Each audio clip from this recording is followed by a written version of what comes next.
Man, it's good to see your faces. Wow.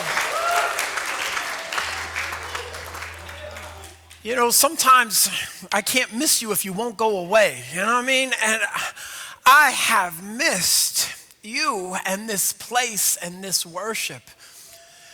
How would you not miss when these girls get up here and just say, "So let go, my soul, and let me trust you"? Did you hear how they sing? Oh my word, I would pay good money to be able to sing like that. I wanted to come out and join them, but that would have been a bad way for me to rejoin you in worship. That would not have been a pleasant sound at all, but I just want to welcome you. I'm really glad to be back among you. I want to welcome the people who are all over the place watching, maybe live right now or later in this week or later a few weeks from now as you're catching up on some things we do in worship. I'm grateful for technology that keeps us connected even if we're not in the same room. And you're welcome here. I've been praying for you.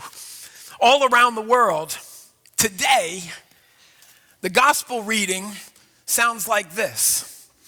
In Luke 13, verse 10, we find an odd story. And all around the world, some people in church, they're saying, okay, let's look to the gospel and let's be encouraged. So it goes to Luke 13, starting in verse 10. Go ahead and Google that if you want. And it says like this: on a Sabbath, Jesus was teaching in one of the synagogues, and a woman was there who had been crippled by a spirit for 18 years. She was bent over, and she couldn't straighten up at all. When Jesus saw her, he called her forward and said to her, "Ma'am, you're set free from your infirmity." That's what Jesus does when he sees the hurt or pain around him. He's drawn to it, and then he wants to speak into it. And he just calls her over. Is that not the best day in church? You've been suffering with something for 18 years, and Jesus noticed you and calls you over and says, "Ma'am, I want to set you free from your infirmity." And immediately it says, she stood up for the first time in 18 years, and she praised God. But look at the next word in the Bible. Indignant, my version says. Because Jesus had healed on the Sabbath, the church leaders said to the people, "Hey, there are 6 days for you to work and come and go, so why don't you get healed on one of those days, not the Sabbath?" Did you ever hear words come out of your mouth? And as they were coming out, you go, that doesn't sound right. I don't know why I'm saying these things.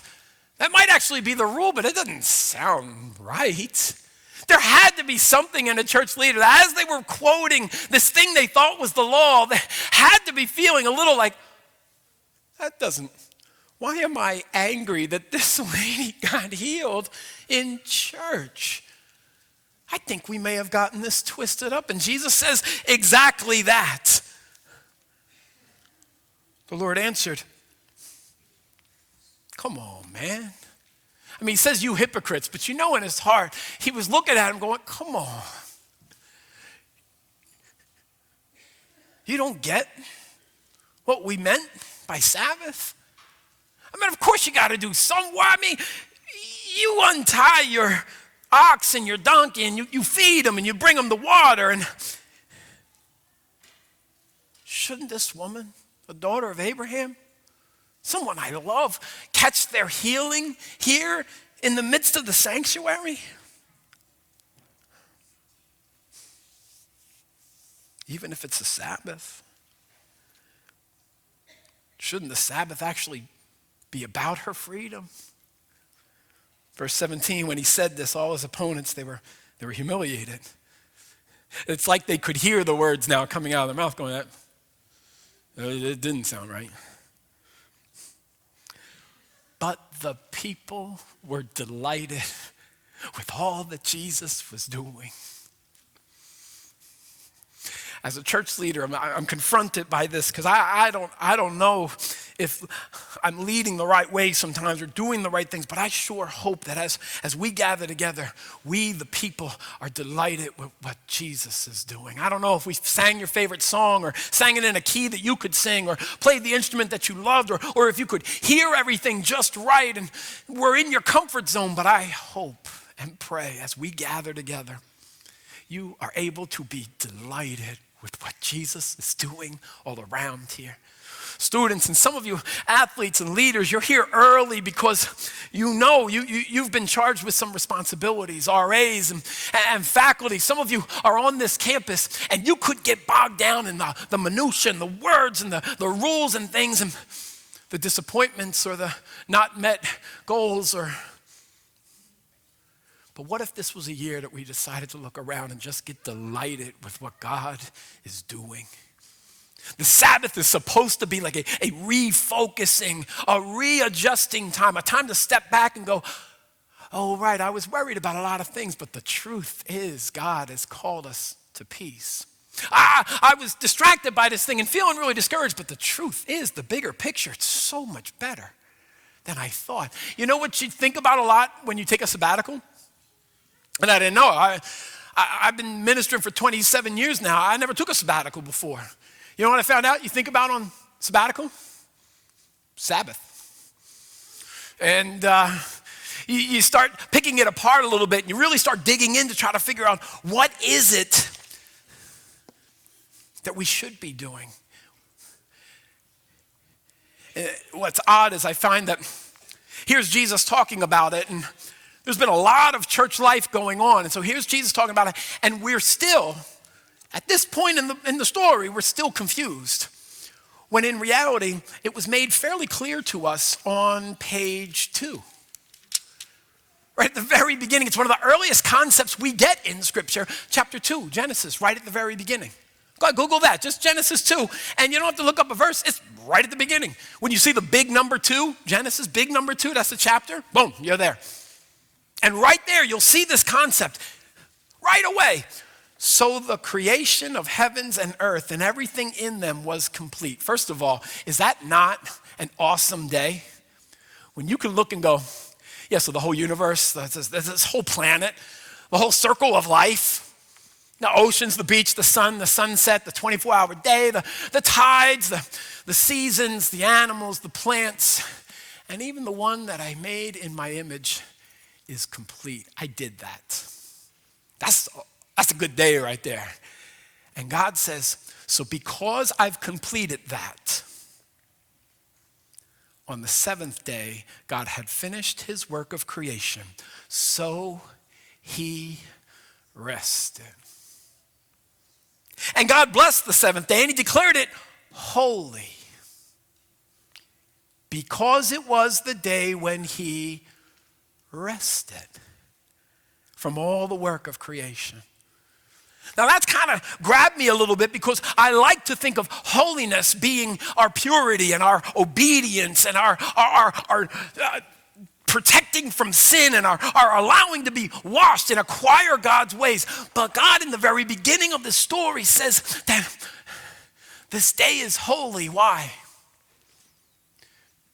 Because he rests.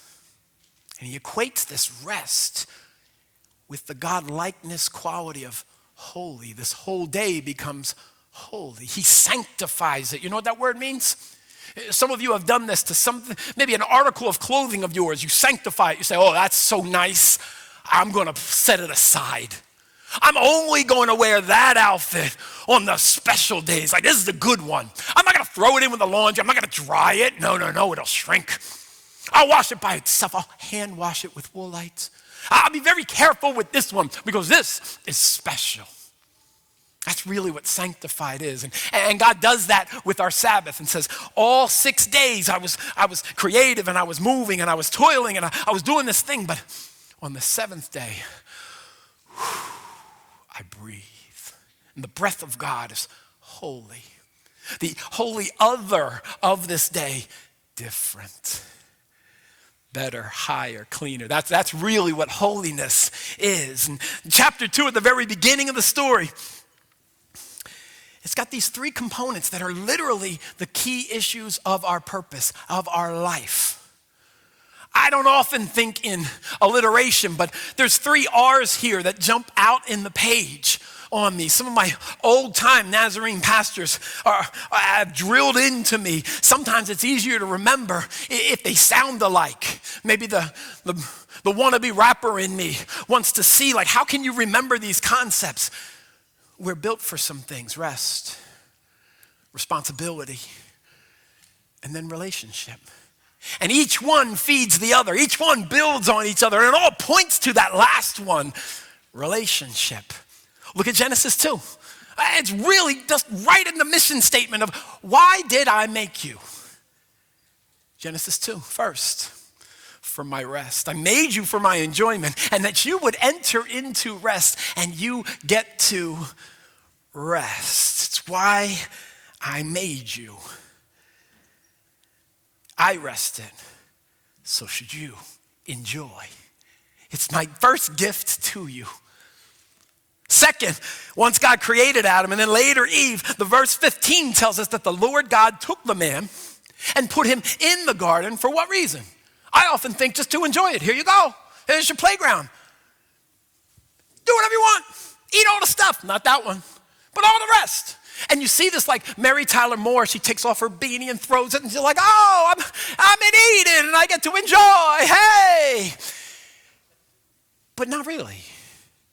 Verse 15 says he put the man in the garden to work it and to take care of it, to protect it, to nurture it, to understand it so that you could really own it and care for it. Responsibility. We first were created to rest in who we are and what God is and in his holiness, but then we are set with responsibility. Work this. Care for it. None of us should bristle when somebody says, hey, do you want to think about recycling that? Or do you want to think about maybe shutting off that light and maybe conserving some things? You know, we have some finite resources. That should resonate inside of us, made in the image of God. One of our first responsibilities, you're right, I totally want to take serious the responsibility to care for this place. I don't have all the answers, but I'm willing to do what I can to really care for this place. I remember in the 70s, there was a litter commercial. Those of you who are young, you don't really live in this world, but back in the 70s, you could drive on a highway and just see trash everywhere. People were good with it. I drink a soda from McDonald's and roll down the window. I saw my parents do it. Sorry, I shouldn't out you guys like that. They're going to watch this. But they like just carelessly be like, oh, you know. And disposable was kind of this new thing in the 70s. And then there was this commercial. And the highway was going on, and they were zooming in on all this trash, and they'd pull back, and there was this Native American. And he just was looking at like the mess. And he had this really, really like dried, cracked, old, wrinkled face. This man had seen life. He had this big tear that just came down. I remember, I'm a little kid, I'm like 7 years old, and I started tearing up like, oh, you guys were here first. Look what we're doing. That's not okay. We used to have a teddy bear that stand out there with a park ranger, and he'd say, only you can prevent forest fires. And I remember thinking like, yeah, it's totally our fault. We have to take care of this stuff.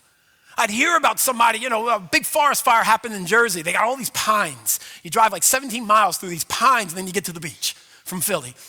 And the pines, they were always catching on fire somewhere. And then almost always somebody on the news would say, yeah, there was a campfire left unattended at night, and 18 acres were burned to the ground. I'm like, what?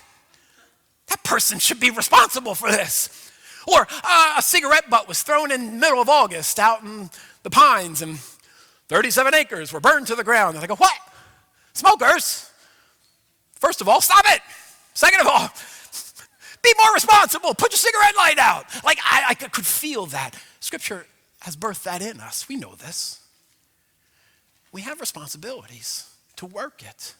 And work isn't something we should be ashamed of. It's actually a privilege. You don't believe me? Some of you are about ready to get back into work. Teachers, you're about ready to jump back into work. Students, you're about ready to jump back into work. He said, well, work's not a privilege. Summer was privilege. Now, you know what? Talk to somebody without work. Talk to a kid in a country that forces them to pay for school and they can't afford it.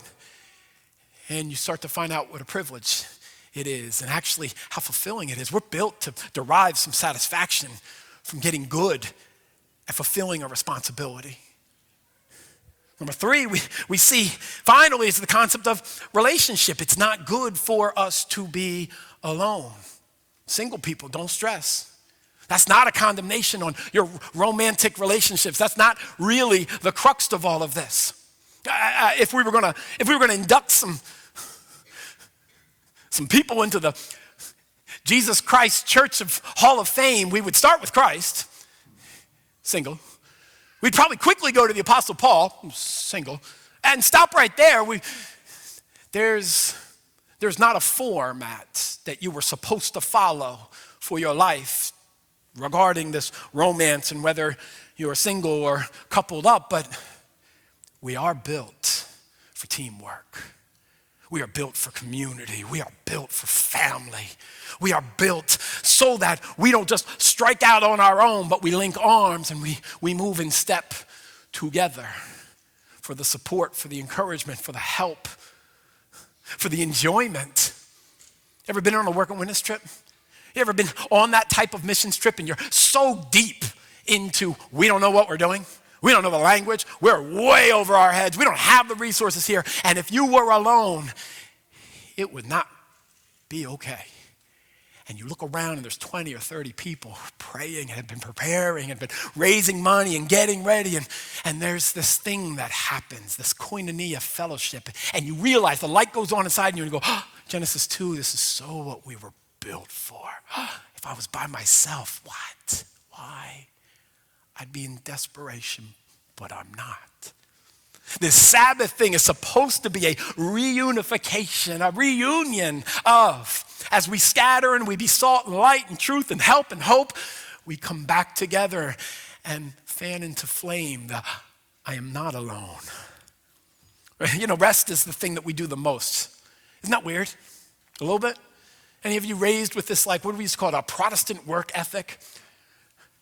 I can't remember anybody putting on their resume, hey, so what are you good at? Sleep is what I'm really good at.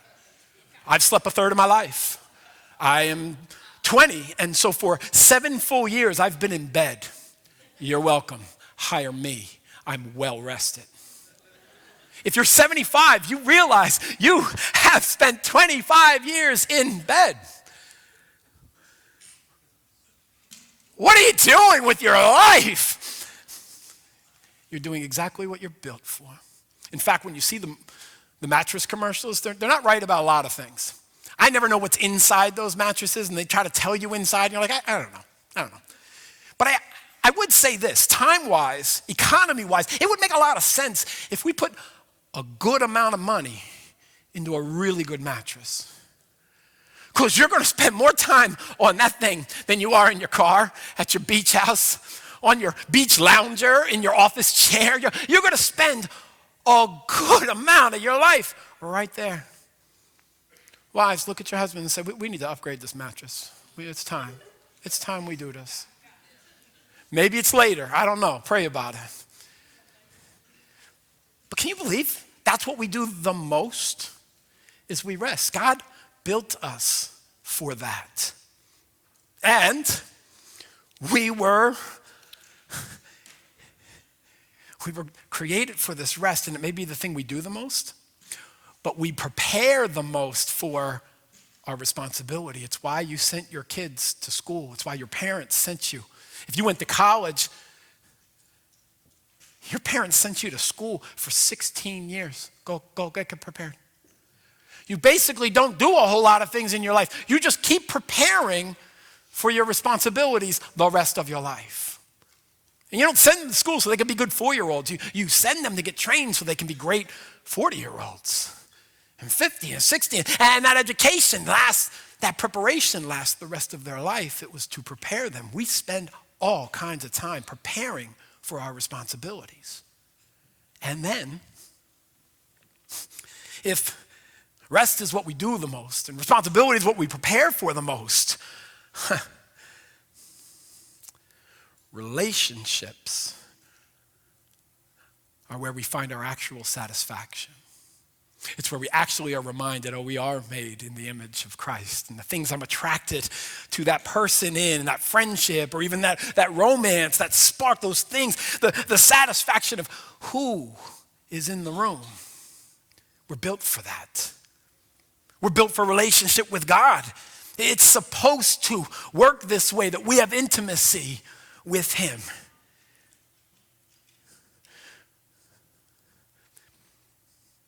We had a young adult breeze through our town this summer. He was on a bike trip. He wanted to go up and down the East Coast on a bike. Not like a Harley bike. That's a different kind of house guest. But this was like a 10-speed sort of, bike trip. I like to bike. You may often see me on my bike, like around the block. I might take a big trip down to the beach. My man was coming up from like Souderton, Pennsylvania to go up to Acadia, Maine on a bike. And bikers, I guess the Harley-Davidson bikers, I don't know that community very well, but I don't know the other kind of biker community either, but they apparently know each other and they're connected to each other and they got groups and social media and they can just show up at each other's houses unannounced. Hey, and they're like, oh, me too, okay. And they like enter, you need a place? Good, I have a hammock. You want to put it up between two trees? Yeah, you can stay here. Yeah, we won't chase you off. Oh, you need a bathroom? There's a tree right there, you can use it. And they do this. He said, yeah, it cost me about, I think at one point he said, it took me $17 to get from Philly to Connecticut. Because once in a while, he actually had to pay for like a Band-Aid because he crashed and was bleeding. But like, people took care of him all the way through.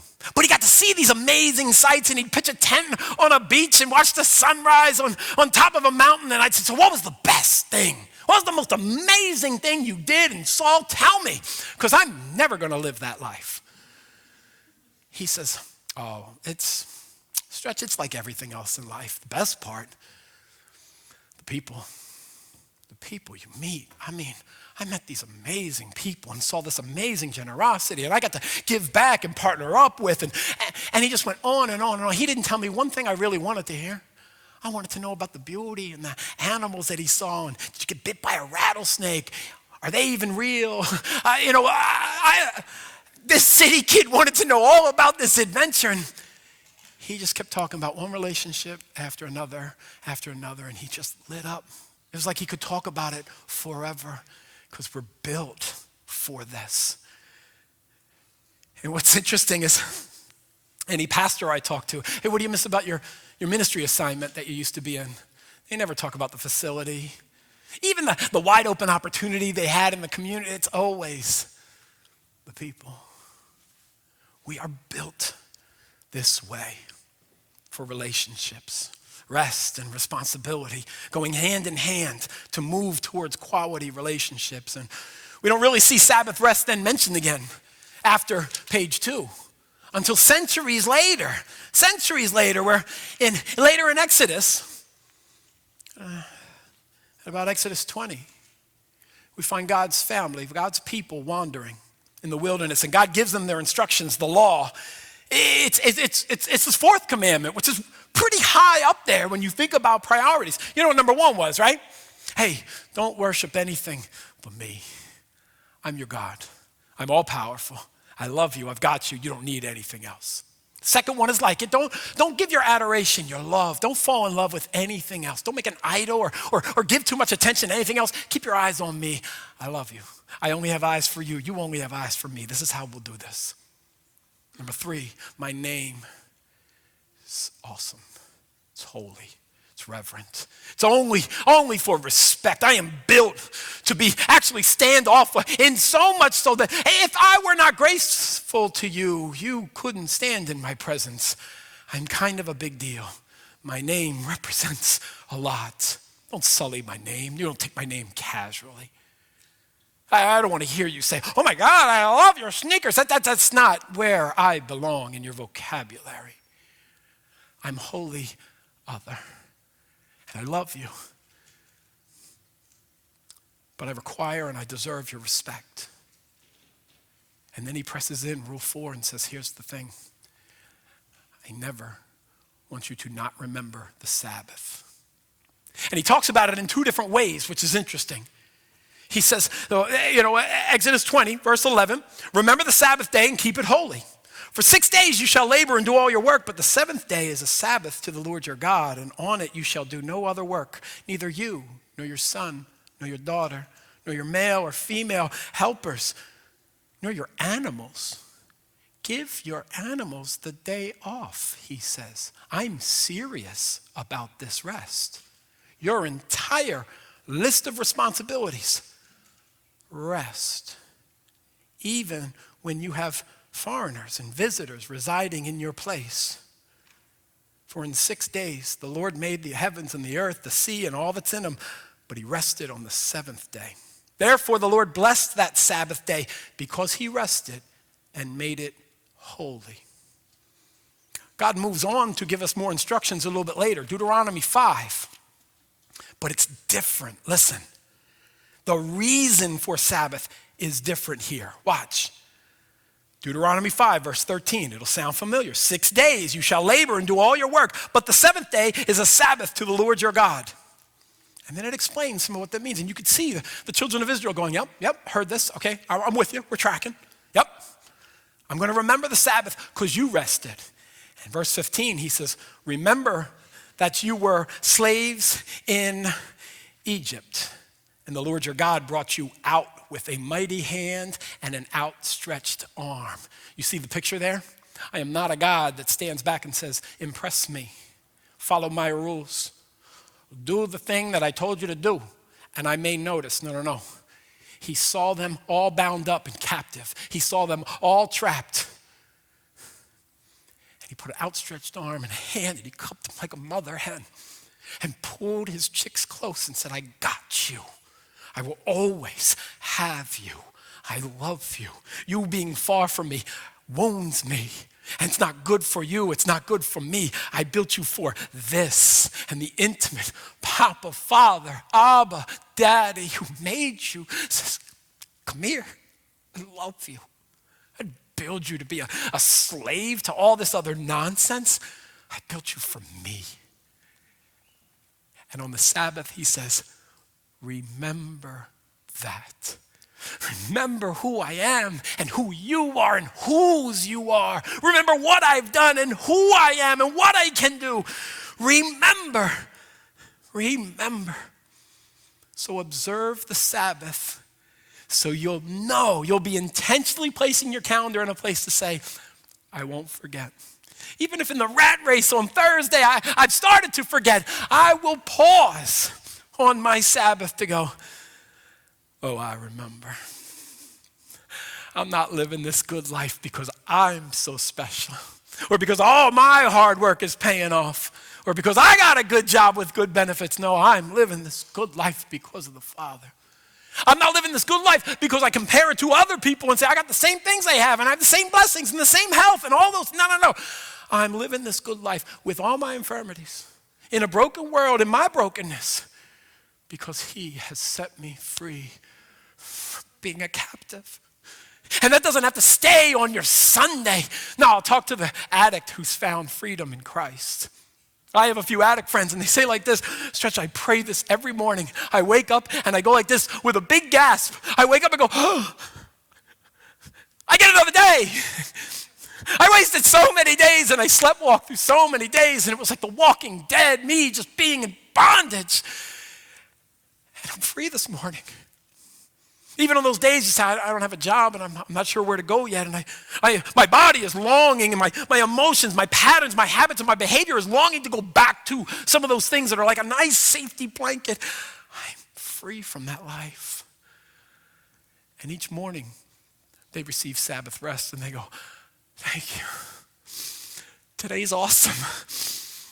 I lived that zombie life. I don't have to live it today. Thank you. I didn't deserve this day, but I give it back to you. What if the church woke up each day, but especially on our Sabbath day? And wouldn't that be when the psalmist says, like, oh, I was glad when they said, come on, let's go to the house of the Lord. Let's go and hear. These singers up here just lead us. Do you hear when Jasmine sings over here? When she sings, she doesn't sing from here. I sing like this. Nah. Jasmine sings like, wow, like from here. And I was in the back there, And they came in with that chorus. And I was like, oh, Jasmine, that's how I feel. I can't sing it like you sing it, but that's how I want to tell the Lord, I'm grateful. You are holy. I'm thankful for this rest. Next week, maybe let's share a little about maybe some Sabbath practices that I've seen over the years, and I want you to think about it a little bit, because we're not supposed to just Sabbath alone.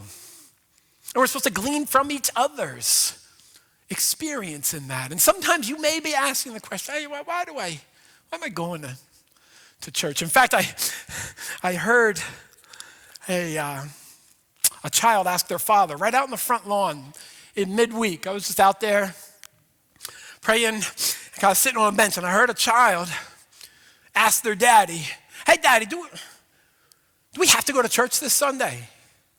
And the dad was so cool.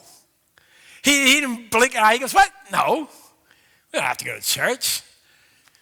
Dude, we get to go to church this Sunday. We get to see those doors get opened up. And I and you, we get to see our friends and the people who love God. And we get to be reminded. And he just went on and on and on about how the Sabbath was built for them. And I was trying to be cool, but I had to turn around because I'm like weeping like, dude, you get it. Like, yes, that's what your kid should be able to be reminded of and be remembering. We get to link arms with each other. I know we got to scatter. I've told you before, don't stay here. You can linger here. You can come to the altar, pray anytime you want. You don't need my permission. During a song, during the warm-ups, when the practice is happening. You can come during the week. Hey, Stretch, can you let me in the church? I just want to pray at the altar. Yep, not a problem. I'll make that happen for you. You can stay as long as you want, but I actually don't want you to reside here. We're supposed to go and scatter and be salt and light, healing and hope and peace, and forgiveness, love and joy and patience, kindness and gentleness, displaying your faithfulness and your self-control in the midst of everyone, that they can see your good life and glorify your Father who's in heaven. And then every once in a while you grab their hand and say, hey, let me show you where that is found. Not so much in the magic of a church worship service, but in the body of Christ. It's why we switched small groups. We take a break in the summer so that we can get excited about it in the fall, and then we switched and said, if you're already here for worship, maybe it'd be more convenient for you and an easier transition. Hang out for another 45 minutes and connect. Do life with each other. Share a prayer request with one another. Link arms so you're reminding yourselves we're not alone in this. Learn from each other's examples. Young people, connect with older people.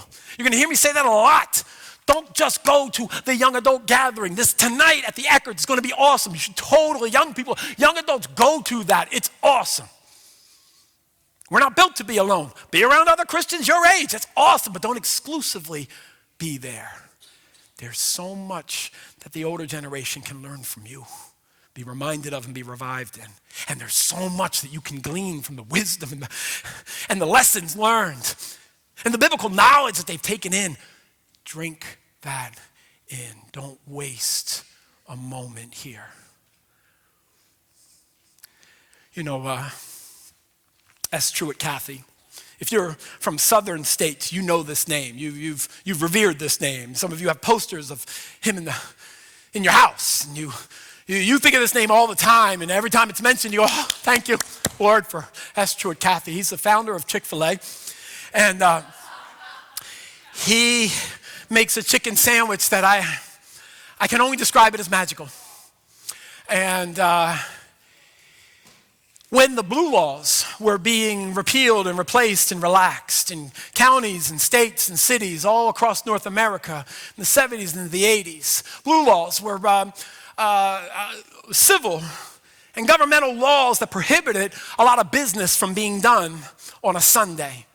And our laws here in America said things like, we want to preserve time for family and for worship. And so your banks and your stock markets and your grocery stores and your places of business were not permitted to do business. And then suddenly they were. And Mr. Cathy ends up at a restaurant convention with the top restaurateurs. of North America. And at one point, he gets called over to a corner, and it's the founder of the largest fast food chain in the world. And he put his arm around Mr. Cathy, and he said, I'm so sorry that you don't get to tap into the gold mine that we have found on doing business on Sunday. These people love to have the freedom now to not do the work, but let us do the work. And they're coming in the droves, and it is just newfound money. In fact, any loss that we have in the first 6 days of the week, we always can account for and overcome. Now that this new day has been graced to us, it's literally a treasure chest. And I'm so sorry you don't get to tap into that. Mr. Cathy looked at him and said, that's funny. I was thinking the exact same thing for you.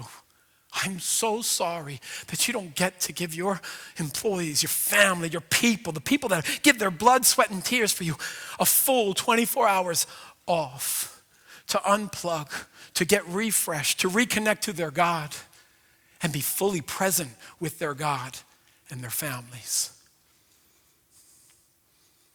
We get to Sabbath.